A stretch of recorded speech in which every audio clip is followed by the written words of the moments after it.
بسم الله الرحمن الرحيم الحمد لله رب العالمين والصلاة والسلام على سيدنا محمد وعلى آله وصحبه أجمعين أما بعد. We are now continuing the story of Uthman Ibn Affan, and we're now on number 3 inshallah ta'ala. And as I had discussed last time, we will begin by talking about the ahadith pertaining to Uthman Ibn Affan, and then move on to specific incidents that occurred in the lifetime of Abu Bakr and Umar radiyallahu ta'ala anhum. And also, if we're able to, inshallah, we'll talk about the choosing of Uthman from the shura. So let us begin, because we had mentioned in our last lesson what Uthman ibn Affan did in the lifetime of the Prophet ﷺ. So a perfect way to conclude that is to mention the genre that is called fada'il, or the blessings of. And every sahabi or every famous sahabi has a number of ahadith about him. And these ahadith are under the title Fada'il Abu Bakr, Fada'il Umar, Fada'il Uthman. And every famous book of hadith, Sahih Bukhari, Sahih Muslim, Musnad Imam Ahmad, they all have these traditions. And in fact, most of them have them under the chapter heading. So if you open up Sahih Bukhari and you go to a book which is called the Book of the Blessings of the Sahaba, it will literally begin one by one, the blessings of Abu Bakr, the blessings of Umar, the blessings of Uthman. And we'll find many of these ahadith. And of course, there are other ahadith outside of Sahih al-Bukhari. So let us begin about some of the ahadith that mention Uthman. Of those ahadith is the hadith of Abu Musa al-Ash'ari, that he says that I was once sitting with the Prophet ﷺ in one of the wells of Medina. And a man came and knocked on the door of the garden. So the Prophet ﷺ said, go and open the door for him and give him glad tidings of Jannah. I went and opened the door, and it was Abu Bakr. And I gave him glad tidings of Jannah, and he said, Alhamdulillah, and he came and sat with us. Then after a while, another knock came. So the Prophet said, go and open the door and tell him that he is giving glad tidings of Jannah. The same story with Umar ibn al-Khattab, and he comes and sits down. Then the third knock, and this hadith is in Bukhari and Muslim. The third knock, and the Prophet says, go and tell him that he shall enter Jannah after a calamity befalls him. He'll enter Jannah, but there's going to be a major calamity in his lifetime. So I went, and it was Uthman ibn Affan, and I told him what the Prophet ﷺ said. So he said, Alhamdulillah, Wallahu al-musta'an. All praise be to Allah, and Allah will help me in my time of calamity. So this is the famous hadith which has been narrated by multiple Sahaba. It is one of the most authentic ahadith about Sayyidina Uthman radiallahu anh, and that is that the Prophet predicted Abu Bakr and Umar shall enter Jannah, and he then predicted Uthman shall enter Jannah, but there's going to be a crisis. There's going to be a calamity. Ala balwa yusibuhu. There's going to be some problems that will happen to him. Now, it doesn't say these problems are because he's a bad person at all. It simply is a prediction. You're going to face trials that the other two are not going to face. There are also a hadith, also in Sahih Bukhari, that the Prophet ﷺ made a statement about Abu Bakr, Umar and Uthman. And there are a hadith that this statement was made on the Jabal al-Nur, Ghar Hira, in Mecca. And the same incident has also been narrated in Medina, in Jabal Uhud.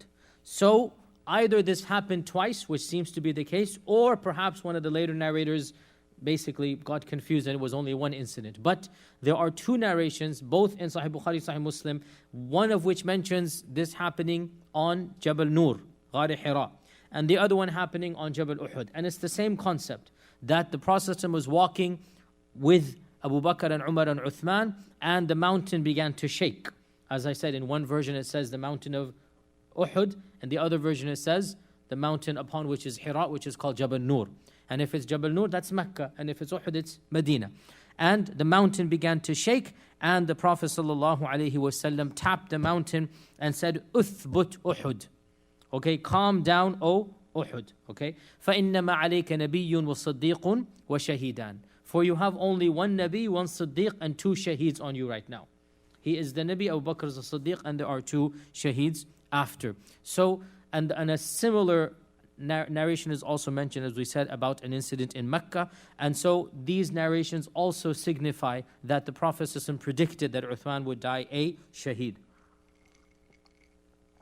Another famous narration involving Uthman that all of you have heard and it is also Bukhari and Muslim, is that once Aisha narrates that the Prophet ﷺ was lying down in his own house and he was wearing the lower garment, and the lower garment, of course, had cleaved open to indicate or to show part of his leg.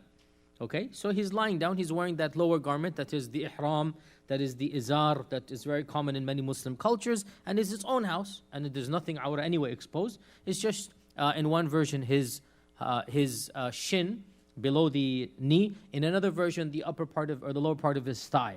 Okay? In either case, it's his house, and there's no problem in this, in your own house.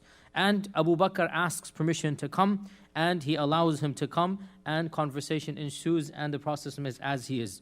And then after a while, Umar asks permission, and the same takes place. And then after a while, Uthman asks permission. So he says to Aisha, wait. And he sits up, and he covers up himself.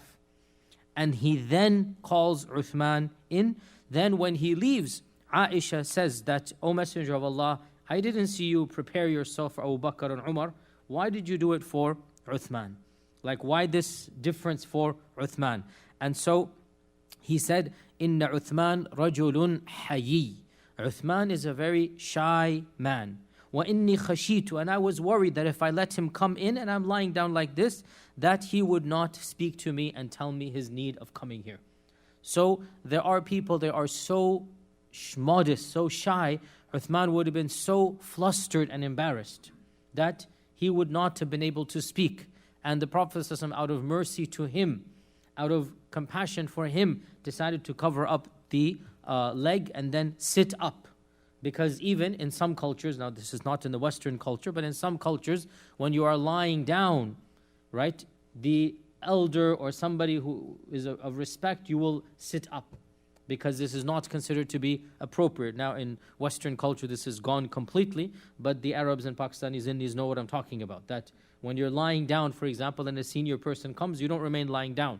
You actually get up. Now, of course, Abu Bakr and Umar are not senior, but the point is that the Prophet ﷺ feels a camaraderie, a brotherhood with the two of them, and he knows they don't mind him lying down. Whereas with Uthman, of course, he feels the brotherly and camaraderie, but he knows Uthman is of a such gentle and shy nature. His modesty is so much that Uthman would feel very awkward if the Prophet ﷺ is lying down. He would feel very awkward and he wouldn't be able to speak. And this really shows the Prophet ﷺ was such an amazing judge of character. He knows and he assesses and he understands the values of friendship and how to treat everybody. He knows Abu Bakr and Umar are casual with him, as we say in English. They're casual. Or the expression in Indian English, it's not American English by the way, he's free with Uthman. This is, by the way, not American English, or Pakistanis don't use it in the American context, right? It doesn't mean what it means in the Indian context, okay? But he's free with him and he's open with him. No problem. He understands, sallallahu alaihi wasallam, that Abu Bakr and Umar are compatible with this type of interaction, but Uthman is not, and he would be too embarrassed and shy, so he sits up and covers himself up. And it is once narrated, a similar incident is narrated where Uthman comes and leaves, and then it is Abu Bakr and Umar who get a bit flustered, like, Ya Rasulullah, why did he get the special treatment, not us? So in one version it's Aisha asking, in another version it is Abu Bakr and Umar doing the asking, and once again, perhaps it is the same, perhaps it is two separate incidents, and Allah subhanahu wa ta'ala knows best. In another version of a similar hadith, the Prophet ﷺ responded, and this version is also in Sahih Muslim. This one is in Sahih Muslim. He says to Aisha, أَلَا أَسْتَحْيِي مِنْ رَجُلٍ تَسْتَحْيِي مِنْهُ الْمَلَائِكَةِ. Shouldn't I have some haya with regards to a man whom even the angels have haya of? Now the angels are the pinnacle of haya. The angels have reached the height of haya. And the angels have haya of Uthman. That they have a sense of shyness and a sense of modesty around Uthman ibn Affan. So how then can I not also have that haya around Uthman ibn Affan? And there are basically many traditions in this regard about haya of Uthman radiallahu ta'ala an. Another group of traditions predicts that the Prophet ﷺ mentioned to Uthman that he would be basically killed, or that things would happen, and he's telling him to remain firm. So these are predictions that no matter what happens, remain firm in your position. In one hadith reported in Musnad Imam Ahmad, that the Prophet ﷺ said that there are going to be 3 trials after me. Whoever is saved of these 3 trials, then all the rest are trivial. He can be saved. The 3 big trials, if you can fortify yourself and have iman during those 3, then that's good. Number 1 is mauti, my death. Because at the death of the Prophet ﷺ, the bulk of the new Muslims, what happened to them? The new Muslims, right? Not the ones we know of, the ones in faraway regions of Bahrain and Yemen and Najd. What happened to them? Irtaddu, right? It was too much of a shock. That's number 1. Number 2, Dajjal. Dajjal is the other big fitna. If you can be a mu'min in the time of Dajjal, alhamdulillah. And number 3, that a khalifa will be killed who is extra patient and clinging to the truth, and he will be assassinated and killed. If you can remain steadfast and firm in that time, then you have saved yourself. And there is no other Khalifat al-Rashida that was killed clinging steadfastly to the truth, because Ali radiallahu anhu was assassinated suddenly. Umar was assassinated suddenly. The one who was under a siege, and we'll come to this inshallah maybe in 2 weeks, we're going to come to this, right? The one who was killed clinging steadfastly to the truth, making sure that he's not going to budge from the truth, that was Uthman. Because the other 2, it was assassinations, individuals. We already talked about Umar's, and Ali's will come to inshallah as well. This wasn't, it was just a complete, like random, Khariji comes into the masjid and kills him, right? So the scholars therefore interpreted this hadith to mean the death of Uthman, the death of Uthman radiallahu ta'ala an. In another book, which is a famous book by Imam Ahmad and his son Abdullah ibn Ahmad, it's one of the classical books of hadith, and the book of hadith is called Fada'il Sahaba. So Imam Ahmad and his son Abdullah ibn Ahmad, they have a book. It is called Fada'il Sahaba. So this goes back to the first 2 centuries of Islam, and it is a famous, it's a 1-volume book, Fada'il Sahaba, and it goes over every Sahabi that they have, and in it is a chapter of Uthman ibn Affan. In this book, Imam Ahmad and so his son compiled it, but most of the hadith go through his father. Okay, so it's actually Abdullah ibn Imam Ahmad wrote the book, but almost all the hadith go through his father.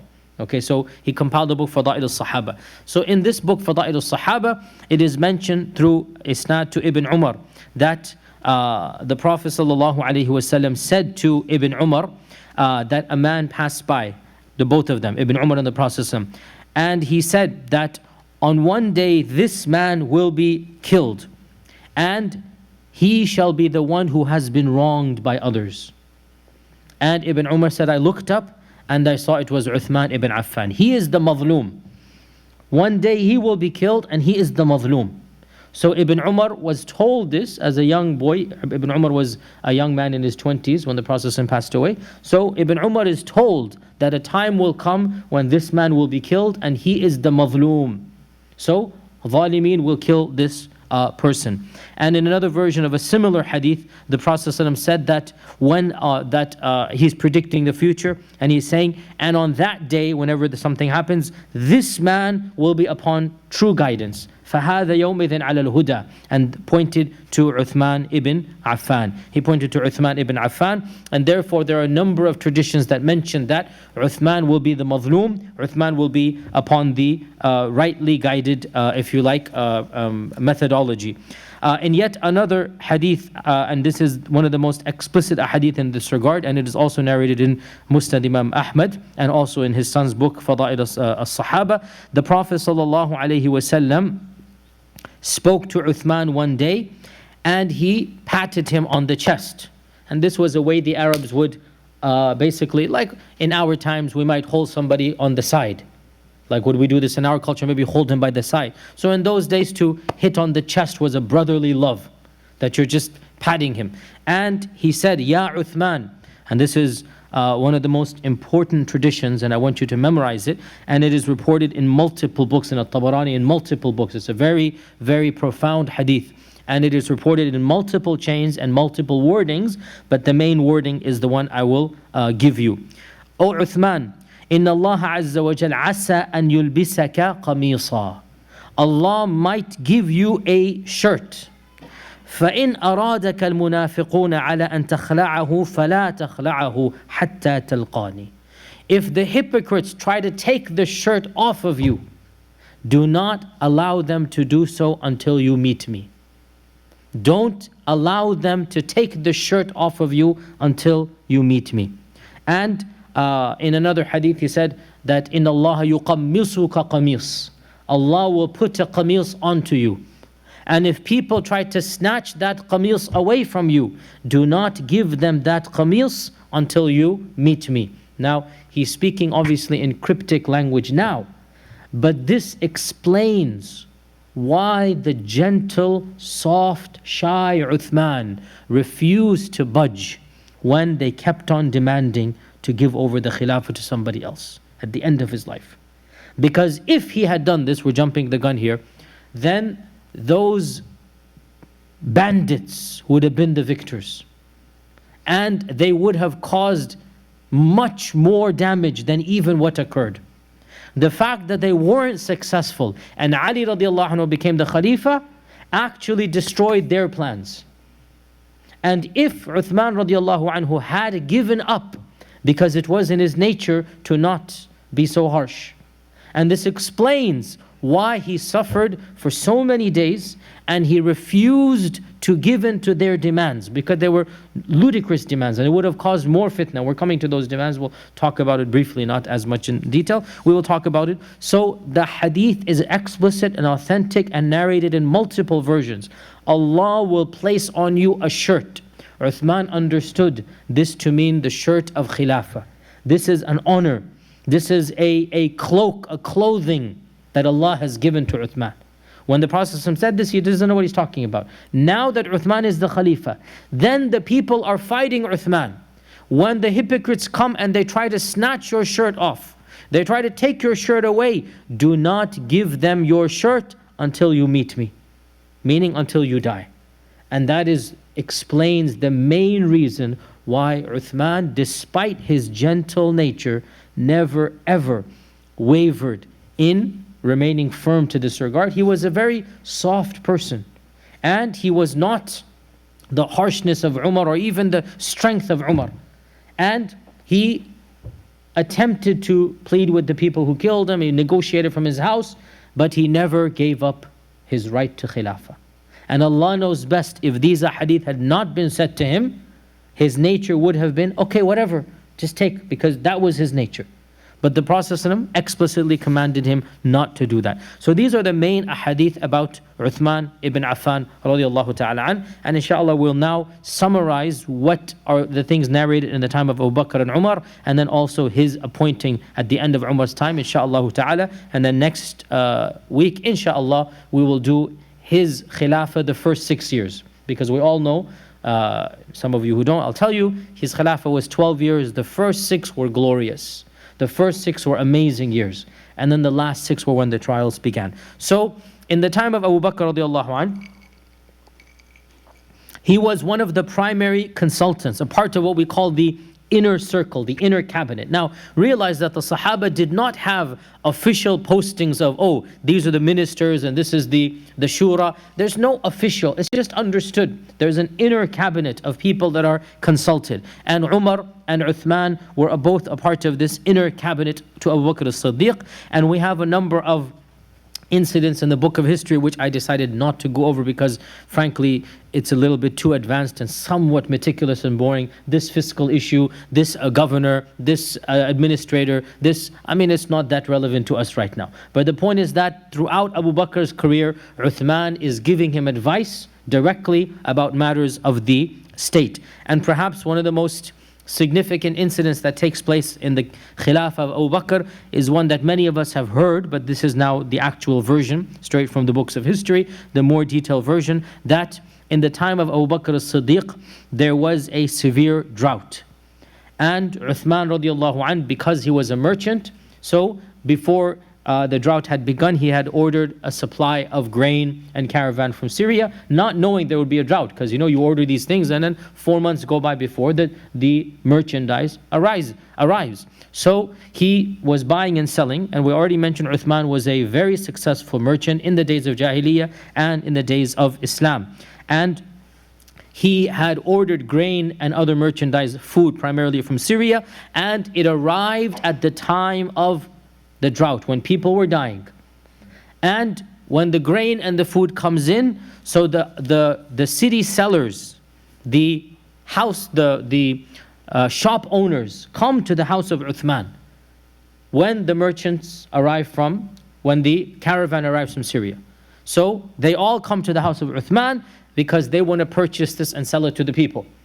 So Uthman welcomes them in, they see the grains in his house, and they offer collectively, so they've agreed to basically purchase it all at a very high rate so that they can get profit from the people. So they said, we will purchase it for you basically at 20% higher rate.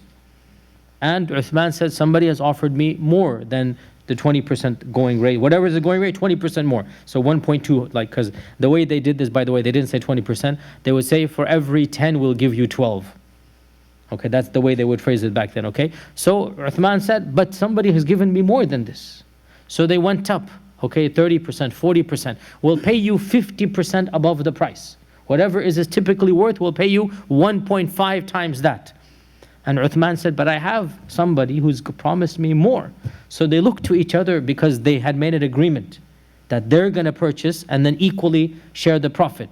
And they said, oh Uthman, we are the merchants of the city. Who is there that has given you? Who is this guy? Tell us. We're going to basically deal with him. Because they had agreed. So he then said, Allah has promised me 10 times the price, i.e. 1,000%. Right? You're telling me 20%, 30%, 40, 50. Allah has promised me 1,000%. For every dirham, 10 I'm going to get. Okay? And that's 1,000%. Can you compete with that? They said, no, we cannot give you 1,000%.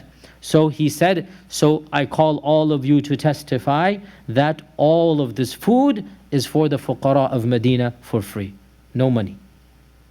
This was a fortune, and he simply, not for the first time in his life, and again, this is the sunnah of Allah Azza wa Jal, that people like Uthman, when they give, Allah gives them more.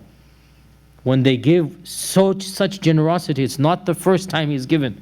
So all of this, he simply distributes it to the fuqara of Medina. And one of the famous scholars of the past, Ibn Qudama, who died 600 something Hijrah, he has a book called Ar-Riqqatu wal-Buka, and it's a book of heart-softening stories. And he mentions in this book, with his isnad to Ibn Abbas, that Ibn Abbas saw the Prophet in a dream. And the Prophet was dressed up in a beautiful garment and a robe, and he was very busy. He wanted to leave. The Prophet wanted to leave. And Ibn Abbas, his cousin, said, Ya Rasulullah, we have missed you and I want to talk to you. Why are you in a hurry to leave me? Why are you leaving when I want to talk to you? So the Prophet ﷺ said that in this dream, that Uthman ibn Affan has given sadaqah, and Allah has accepted his sadaqah and given him a bride from Jannah in return. And we have all been called to the walima of that feast. So I'm in a haste to go there.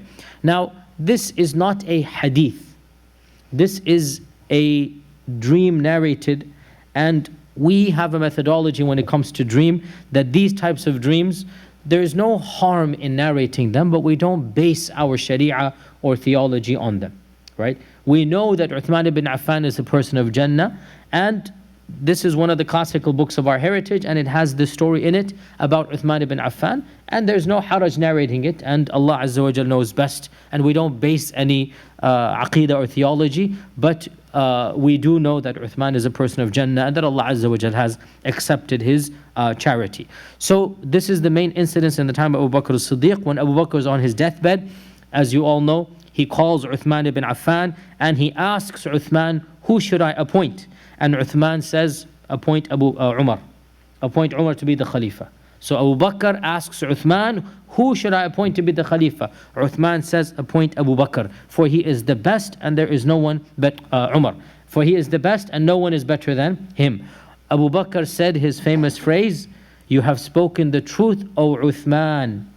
And if I were to pass over him to anyone else, it would have been you. So Abu Bakr, and I mentioned this when we talked about Abu Bakr, on his deathbed, he as well, not predicted, but he said, you are the most worthy of the Khilafah after Umar. And that is exactly what happened. That is exactly what happened. During the time of Umar, now we get to the time of Umar, as well, Uthman remained a trusted advisor. And once again, the books of history mention, now this is 10 years, so Uthman has a lot more specific narrations. And again, I decided to skip over many of them. Some of them we've gone over indirectly. For example, Uthman was one of the main ones to suggest the dates of the hijrah. When should the hijrah begin? The calendar. So Umar was the one who asked the question, when should we begin the Hijri calendar? And Uthman was the one who suggested beginning with Muharram, for example. So Uthman has a role to play even in the calendar that we have. As well, Uthman was one of the first to institute registries, diwans called in Arabic, dawaween, registries, that in the early days of Abu Bakr, the Sahaba were so few, there were no registries. You didn't have to sign your name when you took something from the treasury. It was an open society. People knew people. Uthman was the one who suggested to Umar to have a registry of people, to have them in categories, to basically like a census, if you like, and to keep track of who's getting what. So these are all ideas coming from the mind of Uthman, and Umar ibn al-Khattab implemented them. Also, it is said by some of the scholars, a very interesting point is said, that Allah subhanahu wa ta'ala blessed the early ummah with people who complemented one another perfectly. So the gentleness and mercy of Abu Bakr was complemented with the strictness of Umar. And the two of them together brought about the glorious time of Abu Bakr as-Siddiq. And the harshness of Umar was complemented and coupled with the shyness and softness of Uthman. And Allah subhanahu wa ta'ala then blessed that era as well. And this is the difficult reality that every leader of every position knows, that wallahi it's a very difficult line. When should you forgive? When should you punish? When should you look the other way? And when should you be strict? This is something that anybody who's in charge of anything, you have the same problem. How often should you forgive? How often should you? And people are different. Their mizaj is different. And Allah Azza wa Jalla blessed the early ummah that you had both of these figures, Abu Bakr, Umar, and then Umar and Uthman, and they together complemented each other and brought about that glorious era of the first two khulafa.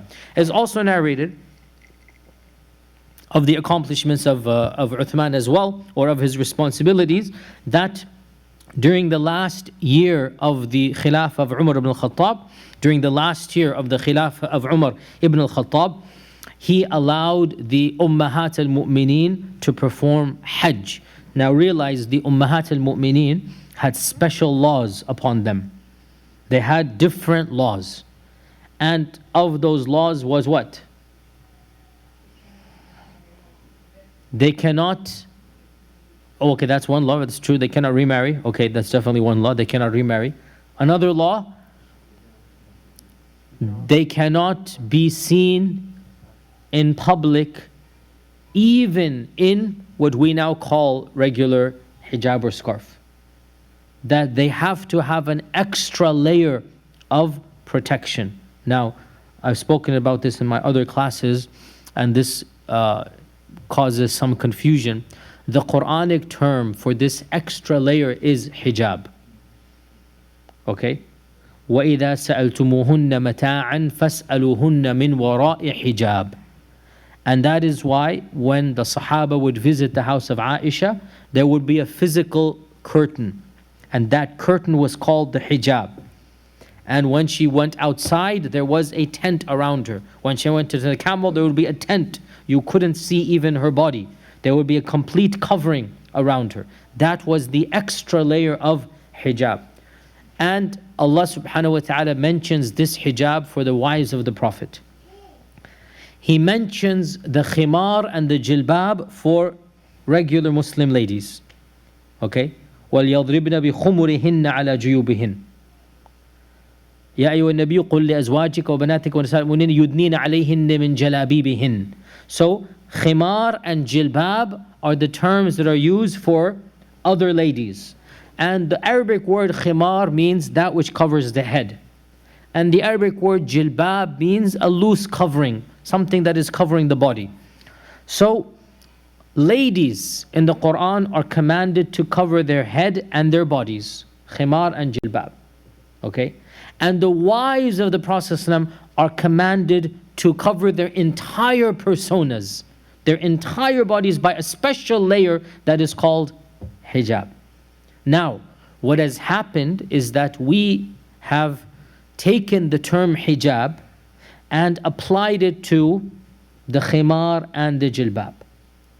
And that's what we say when we say, does she wear the hijab? I.e., does she wear the khimar? There's nothing wrong with that. It's not un-Islamic. But the problem now comes that you have groups of people that come and say, and this is a complete tangent from Uthman and whatnot, but it's necessary we understand this. You have groups of people who say, oh, Allah never commanded Muslim ladies to wear the hijab. The hijab was only for the wives of the Prophet ﷺ. And this phrase, kalimatu haqqin urida biha batil. It is technically true, but what is intended is false. Okay? Anytime you hear somebody say, oh, the hijab was only for the wives of the Prophet ﷺ, this is technically true, but what is intended is complete falsehood. Technically it is true because Allah has commanded the hijab for the wives of the Prophet ﷺ. But when this man or this lady of our time says hijab was only for the wives of the Prophet ﷺ, he means khimar, and that's wrong. Covering of the body and covering of the hair is an explicit commandment for all Muslim ladies. Don't call it hijab, fine. Call it khimar, call it jibab, call it what you will.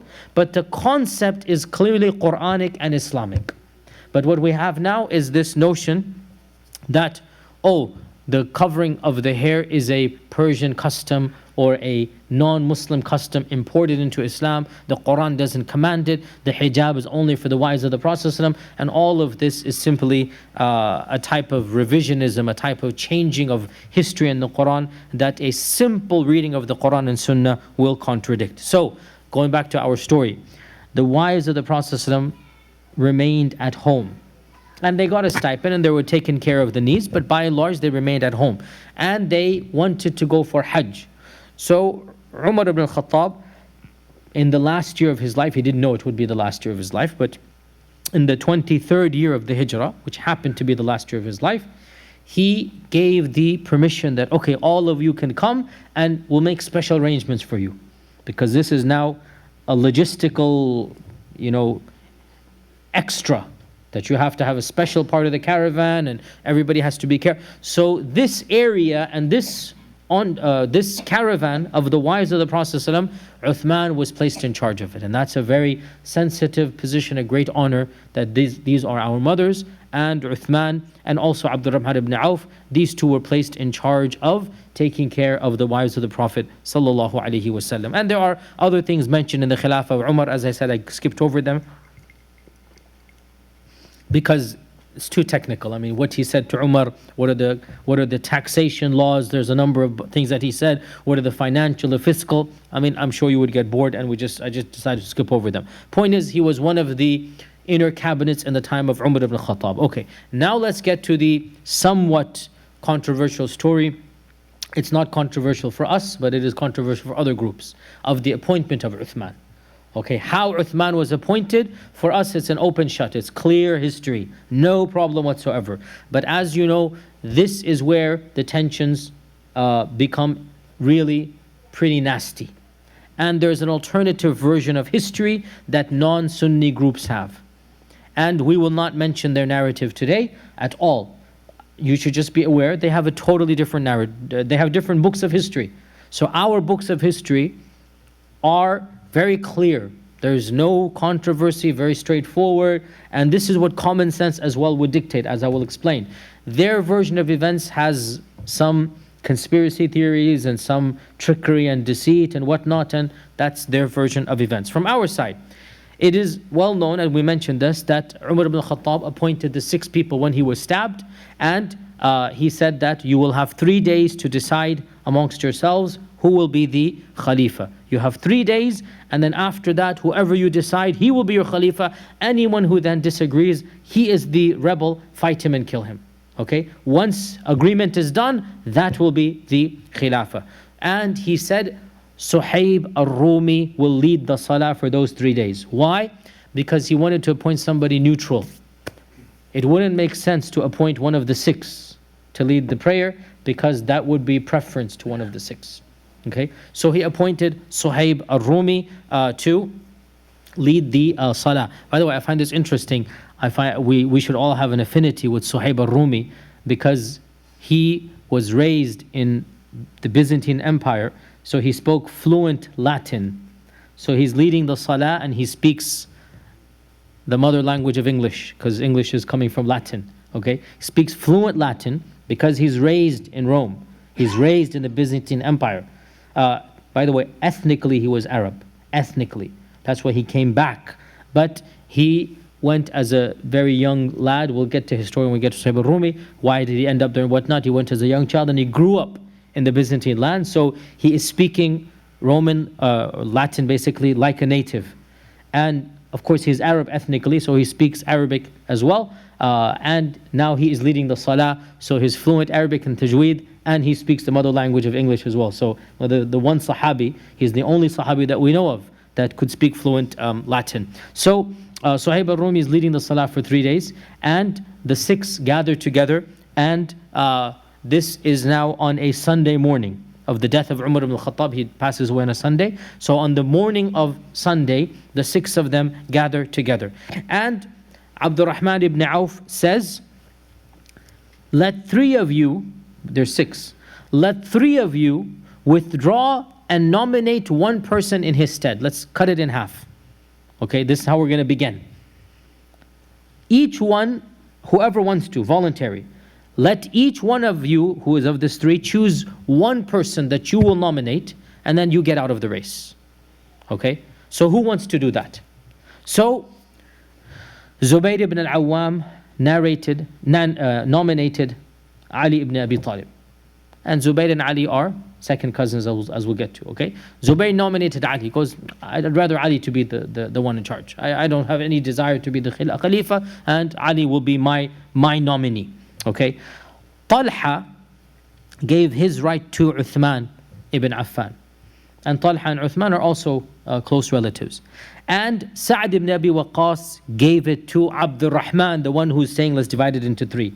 Okay, so Sa'd ibn Abi Waqqas gives it to Abdurrahman ibn Auf. So now we have Uthman, Ali, and Abdurrahman ibn Auf.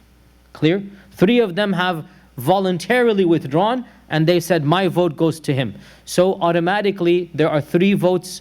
Allah knows what Abdurrahman had desired. He probably would have wanted all 3 to nominate one person, so that would have been clear, but there wasn't a majority. Each one is nominating 1, so we're back to square 1, but now instead of 6, we have 3. Okay, so Abdurrahman says to the other 2 that I don't want it. Who of you 2 is willing to recede your right and will leave the last standing? Okay, so all of this is voluntary. There's no pressure on anything. Abdurrahman says, I have no desire. I don't want to be the khalifa, but who amongst you is willing to step back, and then we'll hand it to the last of them, and Allah Azza wa Jalla will be his helper, and he'll have the support of the Muslim Ummah. Both of them remained silent. Neither said anything. So it's clear that the both of them are willing and interested. And as I mentioned, when you go back to the story of Ali from the very beginning, radiallahu anhu, there's nothing wrong with this at all. Some people have this desire and there's nothing wrong, and they feel themselves qualified and they feel they can benefit the ummah, and they are now handed this responsibility, Uthman and Ali, and they both felt, I can do a good job, inshallah the ummah will benefit. So neither of them wants to step out of the race.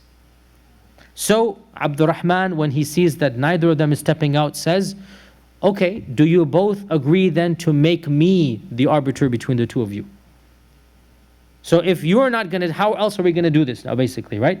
I'm the last one left.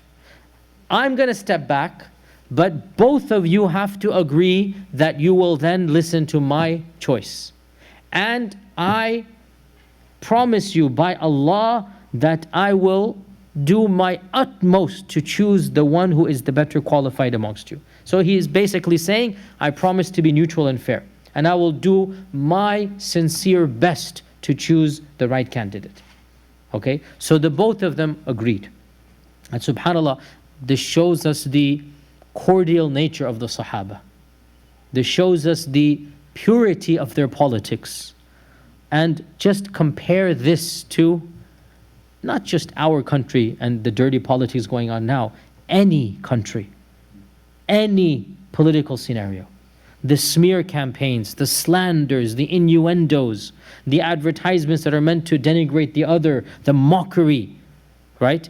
And the egotistical nature of each candidate. I am the best, vote for me. I mean, wallahi, the Islamic system is so, this early stage, and I'm not romanticizing. We cannot look at the Umayyads and Abbasids and Uthmaniyun and compare this. Of course not. Things happened in their era that were not the best. But now, in the time of the Sahaba, and you cannot compare the Sahaba to the Uthmanids. Come on, right? The Sahaba, what an amazing, pure election. You couldn't get purer than this. Not a single person saying, vote for me. Because it's egotistical.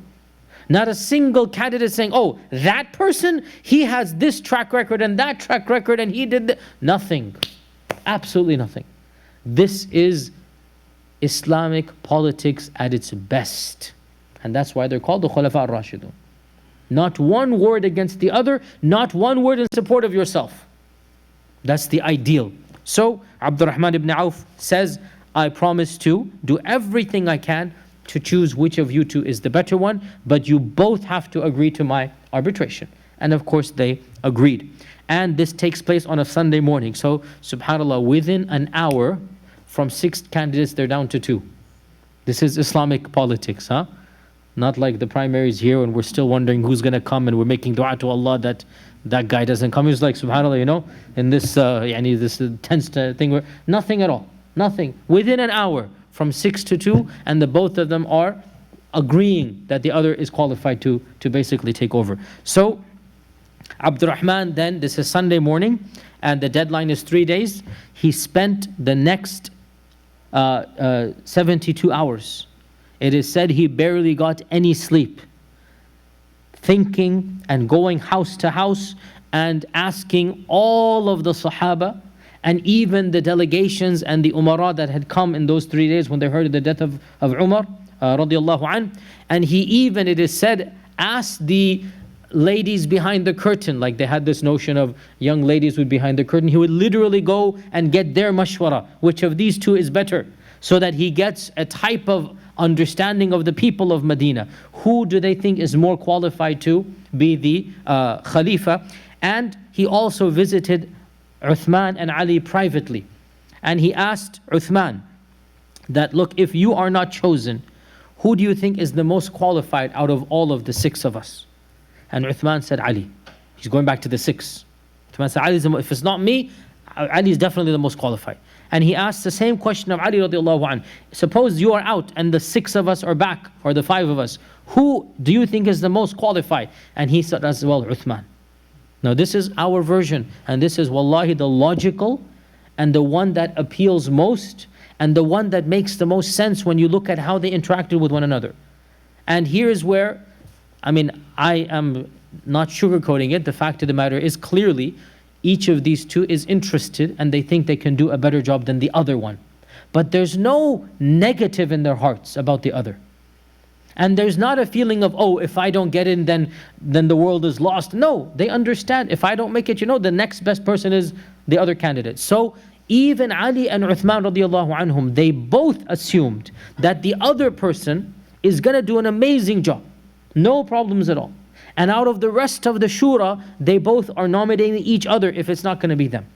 Which clearly demonstrates for us what we consider to be the true Islamic brotherhood. And by Tuesday night, he had decided, and our books mention that indeed some people had said that Ali should have been the Khalifa. But the majority of them, and this was the feeling of the most of the senior Sahaba, that Uthman was the better qualified. And again, there's nothing, we say that Ali and Uthman radiallahu anhum, definitely those two were closer together in their rank than, let's say, Abu Bakr and Umar. There was a clear difference between the two. That Abu Bakr and Umar, they were not exactly the same. Everybody knew Abu Bakr is head and shoulders above Umar, right? And they knew that Umar is above everybody else. And we all agree that Ali and Uthman radiallahu anhum, their difference was not that marked. And that's why there's so much talking and discussion and whatnot. And to the very end, at the end of the Tuesday night, so this is Sunday, Monday, Tuesday night, and Abdurrahman ibn Auf is going across the city and asking people, and he makes his decision, and before he announces it, he has a private meeting with both Ali and Uthman. We don't know what he said, it's a private meeting, but subhanAllah, what an amazing leader was Abdurrahman, even though he never became a leader. What a far-sighted, true manager. He knows exactly how to manage. And we'll get to his biography inshallah in a few months when we talk about Abdurrahman ibn Auf, and that demonstrates his character. And he had a private talk with Uthman and a private talk with Ali. We have no idea what was said, it's completely private. Nobody else was there other than those two. But it's clear what he's telling the two of them. I mean, you don't have to, you can assume, what is he telling Ali? That he's chosen Uthman, and basically he is a great candidate, and he must have given his reasons. And he would have told Uthman that, look, I'm going to choose you, and you need to realize that Ali was a close second, and you need to keep him close to you, which is what Uthman did. Ali radiallahu anhu was one of the most trusted ministers of Uthman, which explains, in our Sunni perspective, everything fits into place. The other paradigm really has some cognitive dissonance, we're going to call it. They really have some big puzzles that don't come together. How could Ali be a minister under Uthman? How could Ali be a judge under Uthman? How could Ali do so much under Uthman, as we're going to see when we talk about this inshallah in a few weeks? Doesn't make any sense. If he truly felt that this is a divine right from Allah and from the messenger, then he couldn't be living amongst such quote-unquote hypocrites in their perspective, right? It would have been hypocritical for him to be acquiescing to all that's going on, right? This is our perspective. In any case, so Abdurrahman ibn Auf makes his decision, and on the Fajr of Wednesday, he calls all of the senior Sahaba and also some of the governors of the provinces who had also come. It is even said that Muawiyah was there at that time because Muawiyah had done Hajj that year and had decided to come back to Medina, and Umar was stabbed after the performance of the Hajj, as we said, by literally a week or two. So many of the governors were still there in Medina at the time, and Abdurrahman ibn Auf, after Suhaib left, led Salat al-Fajr.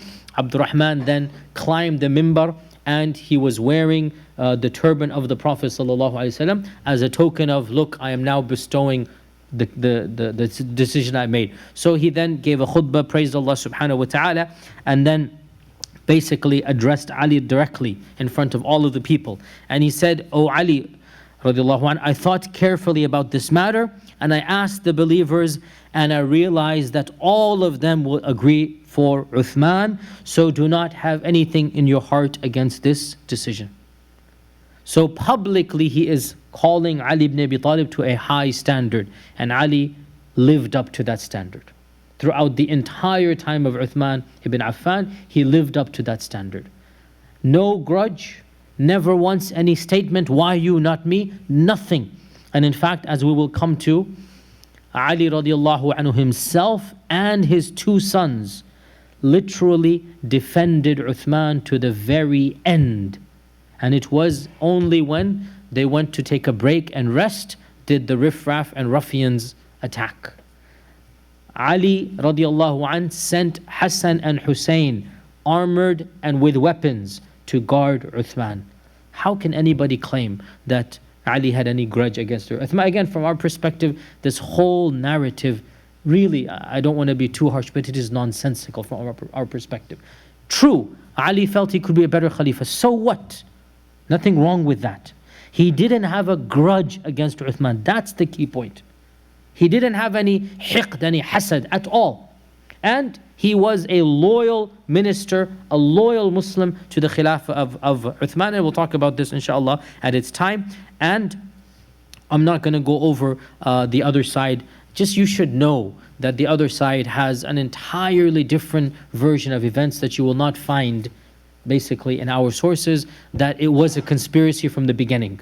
That's the other side loves conspiracy theories. Everything is a conspiracy because it must be a conspiracy. When the entire Sahaba came together and they rejected Ali radiallahu anh, what is it other than a conspiracy, right? So every single generation has multiple conspiracies. There's always plots that are coming together. And from their perspective, the six had already, or the five have already decided.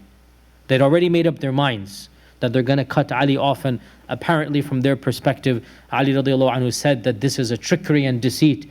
But it doesn't make sense because even their books acknowledge he gave the bay'ah, he gave the oath of allegiance on Wednesday morning in front of the rest of the Sahaba. Everybody was there, everybody saw it. And if truly this was dhulm, then he shouldn't have given the oath. And he should have died a shaheed and met Allah subhanahu wa ta'ala as a shaheed. But he didn't. He gave the oath, and even they acknowledge he gave the oath. Right? They say he did it under pressure. What pressure? Die a shaheed. What pressure? Yani, what is the pressure there that's going to happen? If you're really that certain, then go ahead and die a shaheed, as Hussein and others were about to die as well, holding on to the truth, as we talked about in the issue of Karbala. Again, the point is that from our perspective, and we're not saying this to stoke the fans of sectarianism. As you know, my position is very clear, that we have our narrative, they have their narrative. In this world, we will live with mutual respect, even if we don't respect the beliefs. We'll respect the person as a human being, and even, yes, as a Muslim. And they have the right to hold the belief even if we disagree, and Allah will judge in the akhirah. And I am very clear that I do not make takfir of those who look down at some of the Sahaba. That is fisq and bid'ah, but it's not kufr. I'm very clear in this regard. To look down upon some of the Sahaba and to speak ill of some of the Sahaba is a evil innovation, and it is a sin in the eyes of Allah. But in and of itself, it is not a rejection of Allah subhanahu wa ta'ala. It's not blatant kufr. Now, some extreme elements of it could become a type of kufr, but not, generally speaking, criticizing some of the Sahaba is fisq and bid'ah, but it is not kufr. And from my position, that group, by and large, if they say the kalima and they pray and they fast and they go for hajj and whatnot, they are within the fold of Islam, but they are not correctly guided within Islam. This is my position and the position of basically almost all of the classical and mainstream Sunni ulama. Now realize that, and with this we conclude in 10 minutes inshallah, the order of this Abu Bakr, then Umar, then Uthman, it might have been a little bit gray at the time of the death of Umar, that some Sahaba supported Ali and most of them supported Uthman. Okay?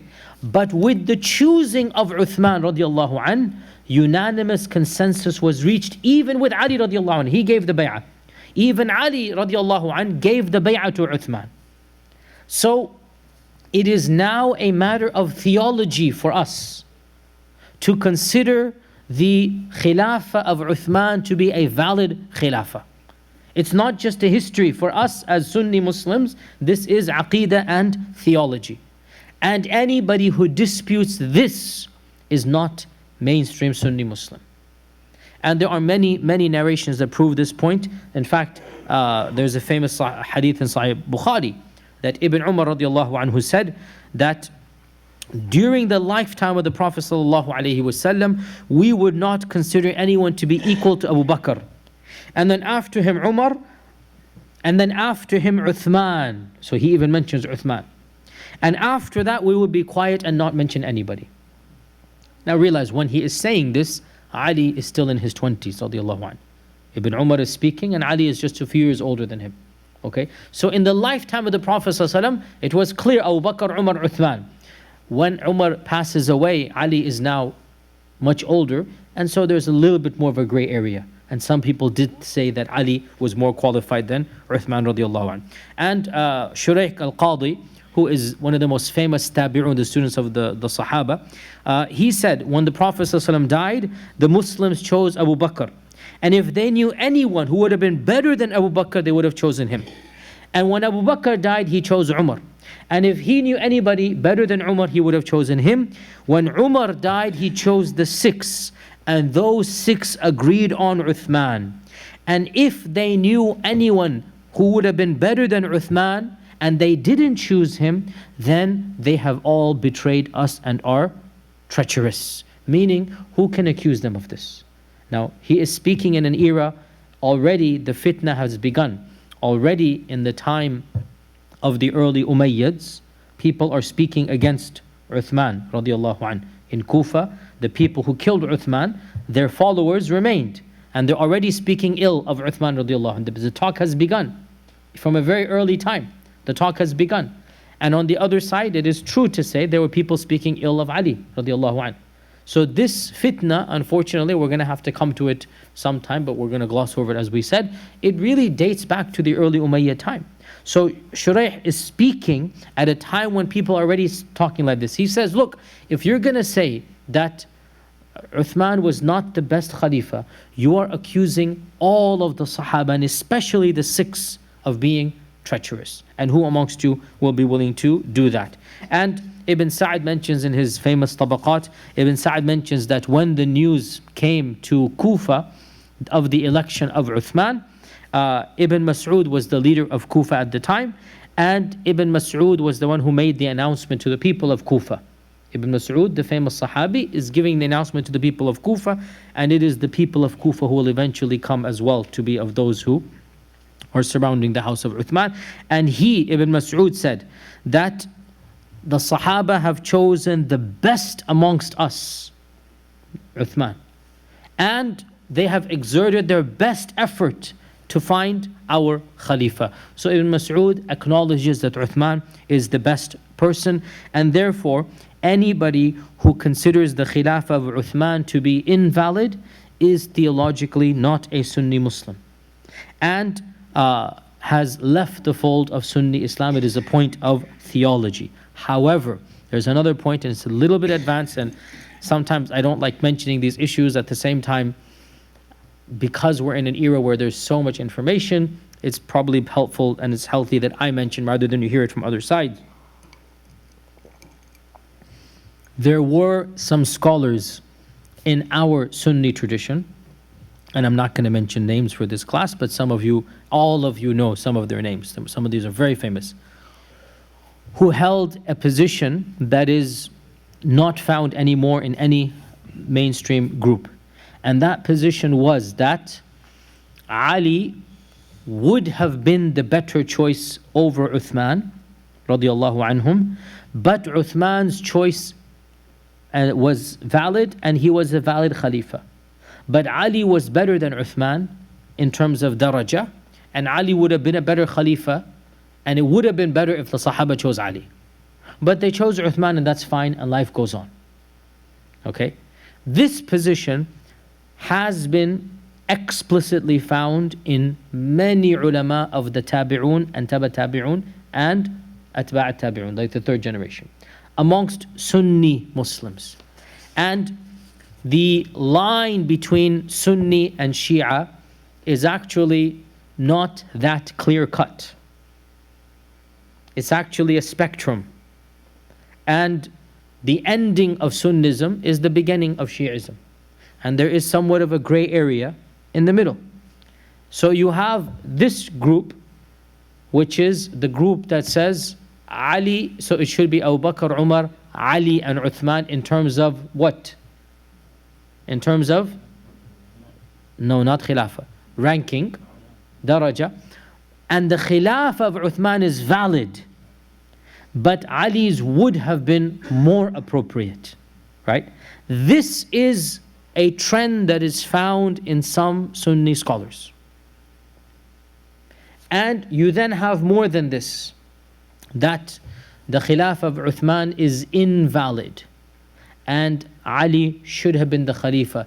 And this is the beginnings of trends of Shi'ism which don't exist anymore. No Shi'i group says this anymore, as far as I know. Okay? Because this group acknowledged Abu Bakr and Umar to be valid. But they said between Ali and Uthman, Ali should have been, and Uthman's is invalid. That is a position that was found in the first groups of Shia which no longer exist. The first groups of Shia never spoke about Abu Bakr and Umar. How could they when it was such a glorious era? When so many futuhat and conquests took place, when it was such a beautiful world back then. Nobody at that stage is speaking about Abu Bakr and Umar. So the beginnings of Tashayyu' are criticisms of Uthman and the support of Ahl al-Bayt over Uthman. Those versions no longer exist anymore. They're gone historically.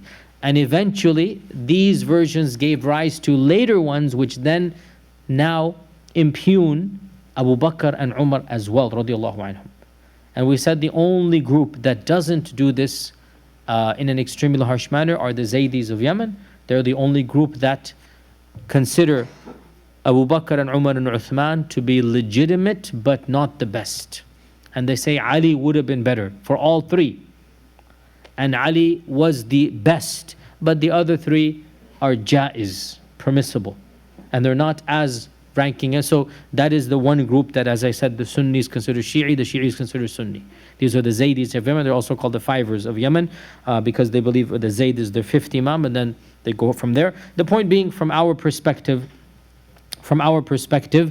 there is now unanimous consensus, and I do not know of a single Sunni scholar really for the last 1,000 years that has held a position that Ali radiallahu anh was more qualified than Uthman. That's a gone position even in Sunni Islam. And in the Shi'i side as well, the position that Abu Bakr and Umar were valid khulafa, Uthman was invalid, and Ali should have been the Khalifa, that's also gone. So these middle grounds that were gray areas are gone. What we have are now the mainstreams of both sides.